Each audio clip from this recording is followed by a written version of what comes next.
Hi, everyone. Welcome to Tech Tuesday. I'm Tom Levine. I'm Cornerstone's tech guru. Just a few things for bookkeeping to go through before we get started here.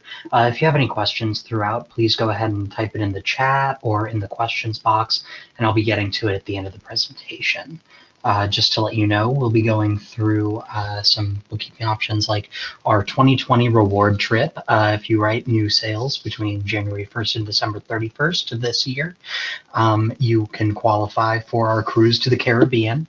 Some additional details will be available online at www.crnstone.com/cruise semicolon 2020. You can get to that through our website. We also have several other webinars that are going to be coming up, such as Jeff Baglin's Individual Corners and Build Your Brand with Marilyn and Jess from our marketing department. We're also going to have a few other special guests, such as Dennis Haywood and Hal Becker. You can register for these online at the event calendar, which is www.crnstone.com/events. So getting underway, we're going to be covering some basics of Outlook today. Things like how to create and organize folders, how to set rules, which are, in my opinion, one of the most powerful tools in Outlook, how to set your out of office, adding and importing contacts, signatures for your emails, as well as some tips and tricks on what to do with that subject line, how to organize your calendar, and the difference between a task and an appointment. Today, just starting, I'm going to outline a few different things in Outlook and just get some proper names down. Up here, we have our tabs such as Home, Send and Receive, Folder, View, and Add-ins. And each of these covers a general array of options that you can have for Outlook. Add-ins are different sort of things that are non-standard that you can add on to Outlook to make it a bit more powerful. View changes the way you're viewing emails and settings, how you're viewing your flags, and just the overall organization of your Outlook in general. We also have the Folder tab, which gives a few quick options for how to edit folders, auto-archiving, which is how to store emails outside of Outlook. Then you also have your Send and Receive over here, which allows you to send and receive all folders. That's a quick link, but I wouldn't really normally recommend using it. You can show sending progress, cancel all sending, download headers, and things like that, as well as working offline from the Send and Receive section.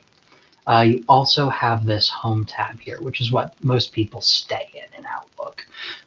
We have the responding options here that most people use, as well as different move options for emails that you can also get to by right-clicking on them. Over on this side, we have our navigation pane. The navigation pane includes things like your folder organization, which email address you're using, as well as different auto-populated folders and your outbox. It also has this little section down here, which is realistically what is referred to as the navigation pane. You can use this to jump between mail, your calendar, and your contact book, as well as different tasks you have set up. Over here in the main viewing pane, which is what I call this, you have your different emails that have come through. Because this is my inbox, you're seeing things that I would have received.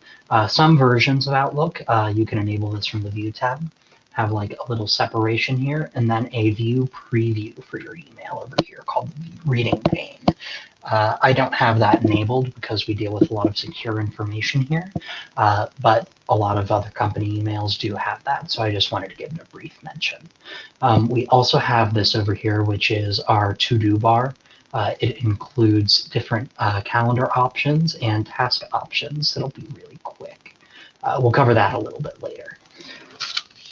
But first, we're going to cover how to make folders and really what they're used for. As you can see, I already have a few created underneath my inbox. I have example 1, which has nothing in it, and example 2 as well. These are just example folders that I've created under our example email address. But if I right-click on my navigation pane and hit New Folder, that's how I typically create them. You then just give it a name, anything from example 1, 2, 3, or any sort of thing you'd want to organize it with. We're going to call this example 3.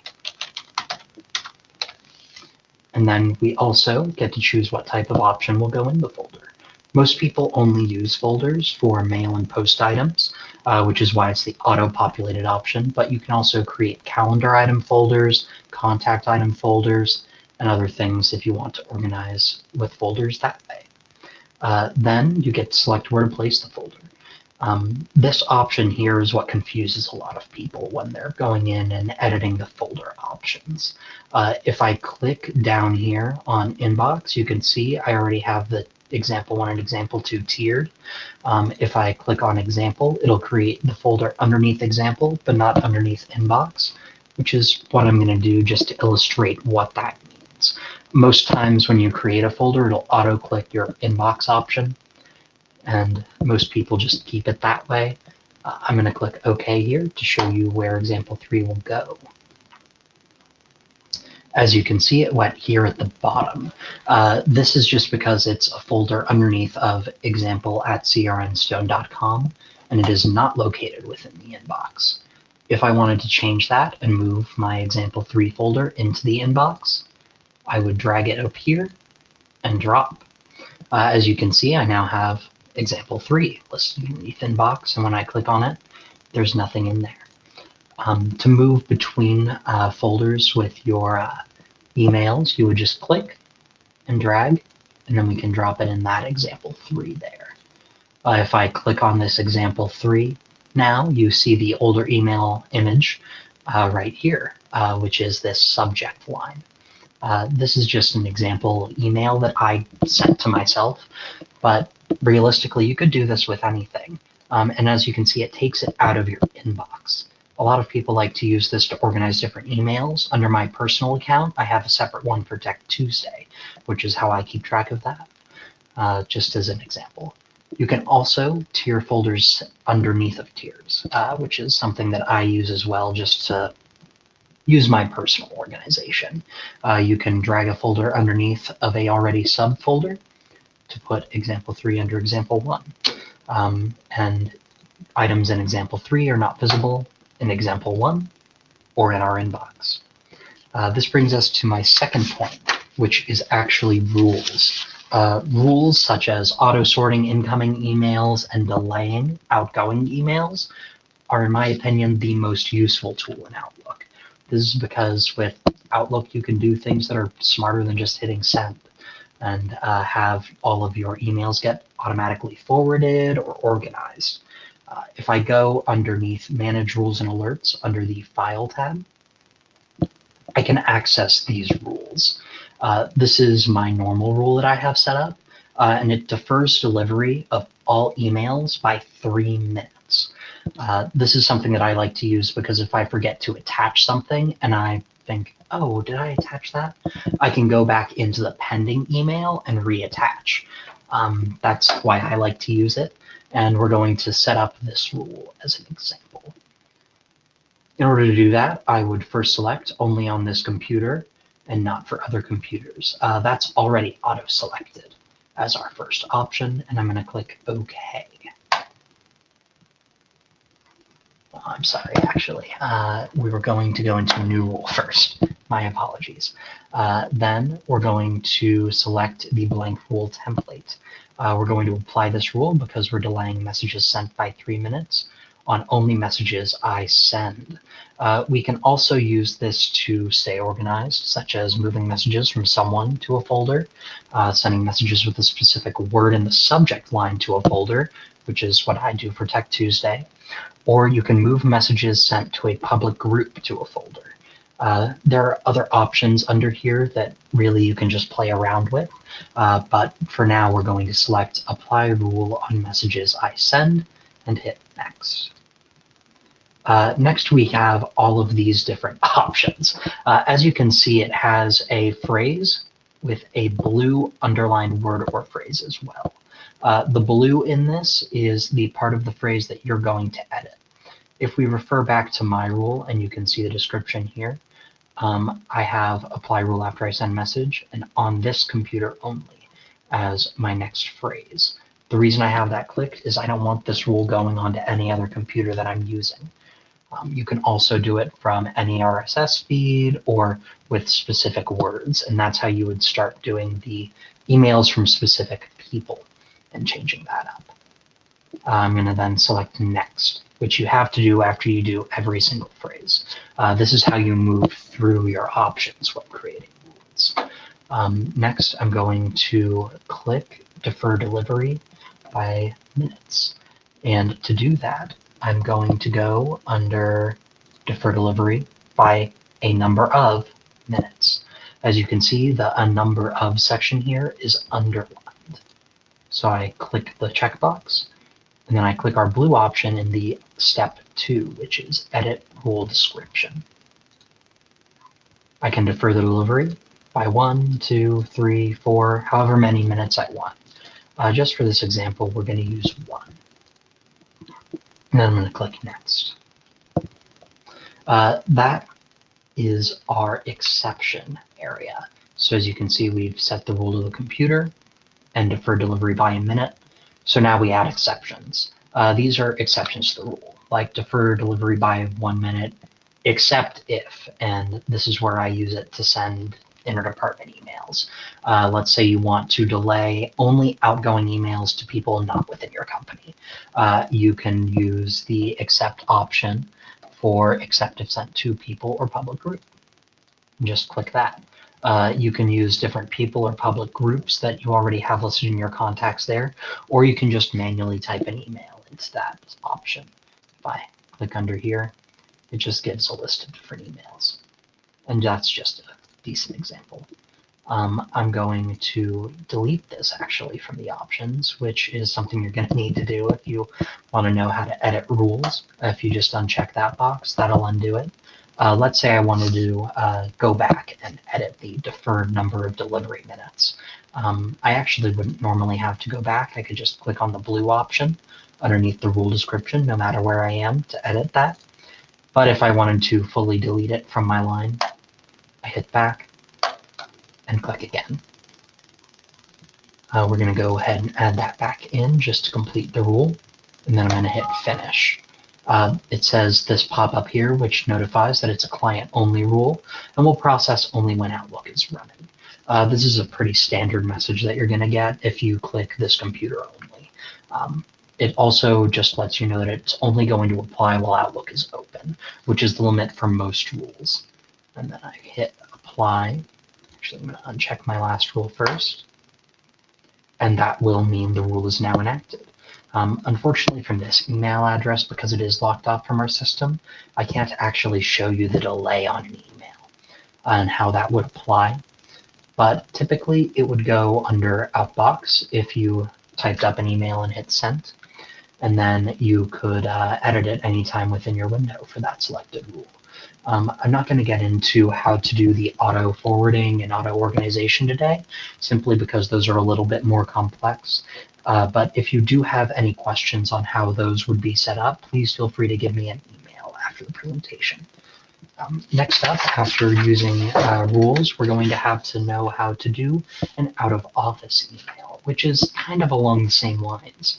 Out-of-office emails are really just courteous to anyone inside and outside your company, and they are very useful for letting people know when you're out of the office or just away from your desk maybe, or at a meeting.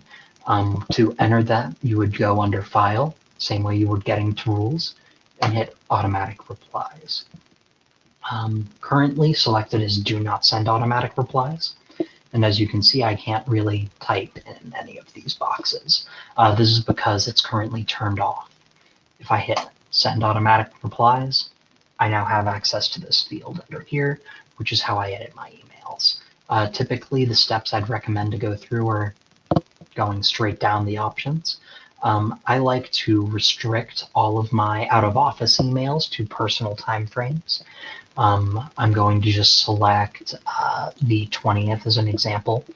From 9 a.m. to 10 a.m. works fine, but if you wanted to change that, you could change these options here. You can also actually change the date of your out of office, so you can go anywhere from your start time all the way forward. If you try and input a date previous to the start time, it'll actually auto change that start time like you just saw. Just another quick show of that right there. And even though these dates have already passed, it's going to let us edit it. But if we do actually try to enforce this rule, it's just going to automatically turn off. Then you go a little bit further down and you see two different tabs, inside my organization and outside my organization. The way that Outlook determines this is based on your contacts and how you have them organized. If your contact view is organized by in and out of office, then this will apply. Unfortunately, if it is not organized that way, it's not going to work out quite right. But here at Cornerstone, that's how our IT department has that set up. So we get to edit both. If I do inside my organization, I can highlight that and just start typing my email, such as, hello everyone, I will be gone from, maybe the date range is implied here, would be a good example here. Then you might want to add a signature and some other contact information.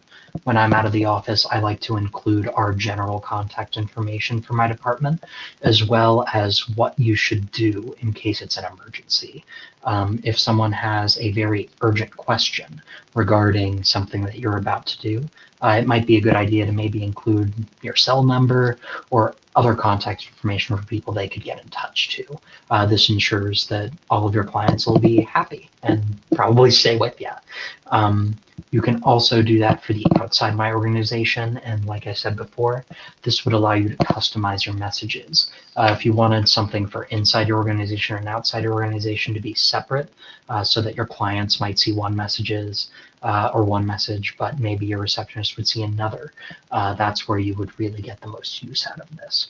And as you can see down here, we also have different font options you can play with, as well as bolding, italicizing, underlining, changing font color, bullets, numbered lists, as well as indentations. And you can actually also apply rules to this as well. If I click the add rule here, it is a little bit different than my example out of office is, but this is where you get a little bit more specific with where you'd want your emails to send. I personally don't find this function very useful, but a lot of people do, so I felt like it was worth a mention. After our out of office, we're going to have to learn how to fully draft an email. If I go under my home tab, I have this new email option, which is the way I most often and most people most often use to create a new email. And if I click that there, I have my email option. I have anything from general message options to inserting files. You can really insert almost any file, but most people have an upward file size limit that can be attached. You can attach different Outlook items, add calendars, and insert signatures, which is what we're going to cover in a moment here. You can also go under options and have themes to your emails. If you want different designs and things, that would be edited here. You can add different color palettes, you can add fonts, and add different various effects, but those really aren't very professional. I wouldn't recommend it. The most useful thing under options is BCC. The BCC is something that you use to send the email to people when it won't be seen by other recipients. We use this just to make sure other people in our department who would want to know maybe that something is going on would know what's going on without a client maybe seeing that they're involved. Or if you want to maybe just let someone know that something's happening, which is really what I prefer to use with the BCC option. If you put their email in this section here, you'll be able to see it. If I also have this main to and CC section, I'm just going to use example for the example. And I have a few different options here that I've created using the example import at yahoo.com. As you can see, it went into quotation marks for the hyperlink on the email, as well as ending with a semicolon. That's something that you actually have to do if you're separating out emails. If I'm then going to add example at crnstone.com, I would then do that and click there. If I'm going back to manually type the emails and I wanted to manually type several, one thing that I would need to make sure I was doing is that I had them fully separated. You can also just fully delete things there and add in CCs underneath that, which means that someone else is going to be tagged in the email, they're going to see it, and everyone else will see it too who is a recipient. That includes the BCC section, but it is not typically something that you want to let other people know if you're going to type it there. Then there's also this subject line. This is something that I personally enjoy using just to communicate quick messages. If you're wanting to maybe send a note, such as meet me in my office in 5 minutes, that's a way to very quickly communicate that, because when it's sent, you will actually see, if we go under my example user inbox here, the subject line underneath here. As you can see, the subject of this was an undeliverable test from this email account. But if I did hit send on this untitled message now, it would say, meet me in my office in 5 minutes as the subject. You could then add more detailed information here in the body of your email. Speaking of the body of your email, I think most people would know how to send a professional email, which is the general formatting for that.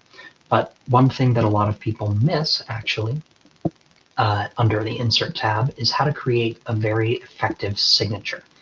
If I go under Insert Signatures, this is just my signature for Cornerstone. As you can see, my job title's here, as well as my phone number for my direct line, the Cornerstone hyperlink, our address, and some different information involving that cruise that I mentioned earlier, as well as our different webinar series links for our full calendar, our Facebook page, LinkedIn, etc. You can actually add these in yourself too. It's actually a very simple process, and Outlook makes it very streamlined. In order to make sure you can edit or add a signature, you click on the Signature tab and then go into Signatures. And this brings you into the full signature editor. I have my example signature up, but if you wanted to create a new one, you could click New. You'll be prompted to name the signature, so let's just name this Tom as an example. Here you now have a blank section for your signature. I'm going to just type my name here as an example. If you also wanted to maybe add a hyperlink in to a website or something of that nature, you would do it with this little link tab here. And this allows you to access different things. I'm going to use Cornerstone's address as an example, www.crnstone.com, and I just type that in because I know it. You can also copy and paste different web links into this section if that's what you're trying to add. As you can see under this section here for link to, I have existing file or web page. This lets Outlook know that it is likely somewhere online. And I then hit OK.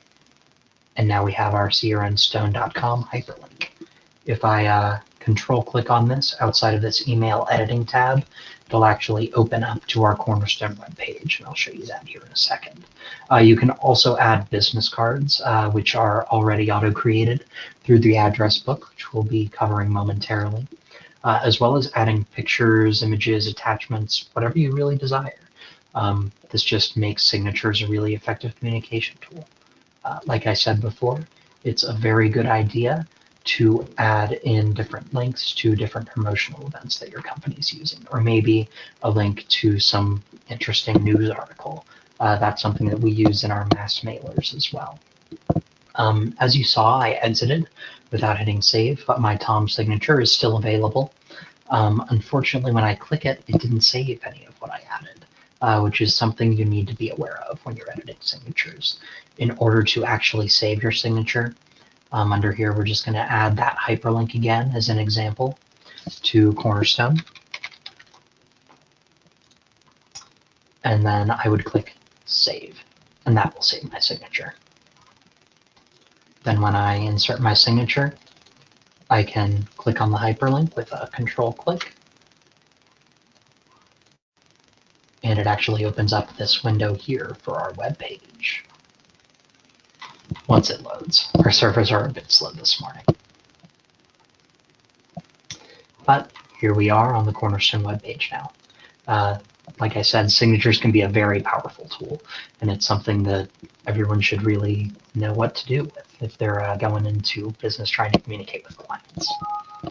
I'm not going to save the changes to this draft. However, when you were ready to send, all you would need to do is click send here.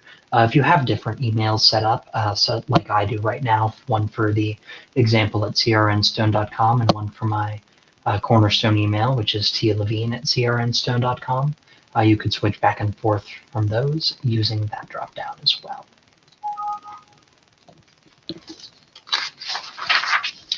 One of the last things I want to cover is the difference between a calendar event and a notification or flagged event. These are things that most people really don't distinguish between, but as you can see here in my flag by dates, these are follow-ups that I have listed, and these are actual appointments I have listed. You can see those over here in the notification pane right here, but in order to really get into your calendar and edit it, you'd have to click on calendar from your navigation.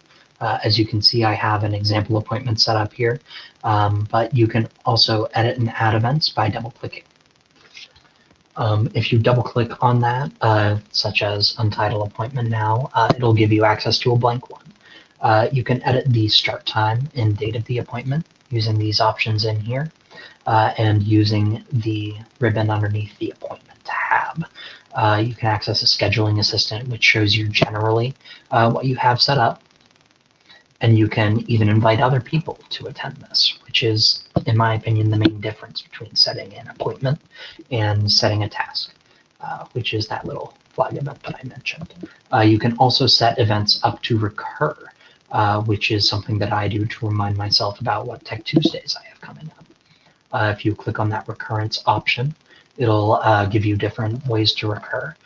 Typically, I use bi-weekly as mine. And I do that by going under recurrence pattern, weekly, 2 weeks, and Tuesday. We're going to set up an example Tech Tuesday for this now. I'm going to have it recur every 2 weeks on Tuesday with no end date. We're going to title it Tech Tuesday. And we can even set a location as long as those are available. As you can see, we don't have any auto-loaded into our location tab, so I'm just going to type presentation desk. And that's just so I know where it is. Underneath here, you can add a little bit of a description of what's going on. And this is important if you're inviting other attendees.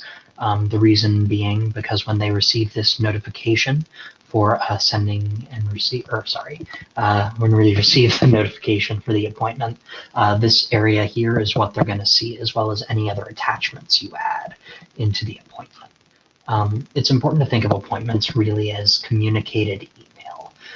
You can send a different appointment to people, invite other attendees, invite clients, or invite anyone inside your organization. So it's really more of a communication tool regarding networked appointment. It's not really more of a personal reminder to follow up on something. I'm just going to type Tech Tuesday in the box. But you could also insert everything you could insert into a normal email. You could attach a file from your desktop. You could also add pictures, clip art, shapes, charts, hyperlinks, anything you really want through the Insert tab. You can also format your text a little bit differently if you want to make it a little more professional or a little more informal as well. And you have access to the Review tab that you would in any sort of word processing. You can also categorize a meeting as high importance, low importance, or private. And you can actually do this with individual emails as well, which is useful for clients if you're trying to get them to act on something. You might want to mark it as high importance, or if you want to let them know that they have some time, you might want to mark that as low importance. I'm going to hit save and close here. And now we have this Tech Tuesday presentation created. As we had it set to repeat every 2 weeks, if I go to option 5, it has that there as well. And if I click on the presentation options here, we'll be on the 19th, and go into Tech Tuesday. I'm going to open that occurrence, I can see when these are effective as well. If I go back into my Mail tab here, and I click Open on this, I have that Tech Tuesday presentation notification here again, and I also have my flags. Flags specifically are used to follow up on items. I can right-click on the flag. I have some quick options like follow up on it today, tomorrow, this week, or next week, as well as just mark it for follow-up with no date. I could also add auto reminders here using this option, and that will customize your follow-up. You can also get to a similar screen by just clicking the custom flag. You can change different flag options, which is something that I like to use, but most people don't know exists. You can flag something for follow-up, for your information, to forward, or just flag it and say no response necessary. You can flag to read or flag to reply as well. You can have a start and end date that you can auto-assign, as well as setting different reminders as notifications for you through Outlook. But the main difference between a notification task and an actual appointment is that appointments are really used to communicate with other people and organize events, and these tasks are things you'd want to do on your own. This makes Outlook a really good organization tool. You can also categorize things by color and organize by different subfolders like I previously mentioned. If you have any other questions, feel free to mark them in the chat or let me know. I see we do have a few actually here. And I think we might have some from other attendees, but I don't see any questions. Before we get into more of a free-form section, just letting you know, we do actually have different other ways you can contact me besides email at tlevine@sierraandstone.com. You can call me at 513-487-5390, and I'd be happy to answer any questions about this presentation or upcoming ones.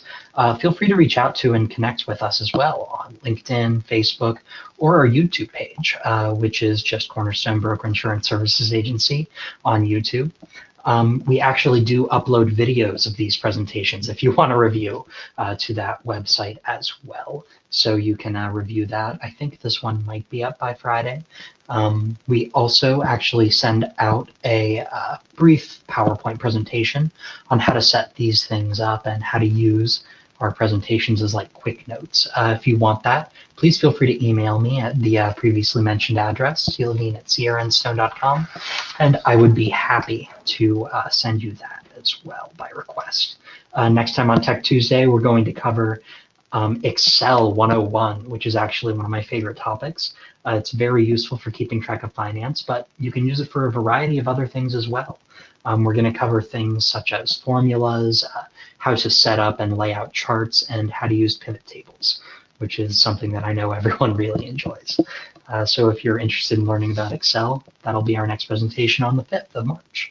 If there aren't any other questions, I'm going to stay and keep this a little bit open, but that does end our presentation. Thank you very much for attending.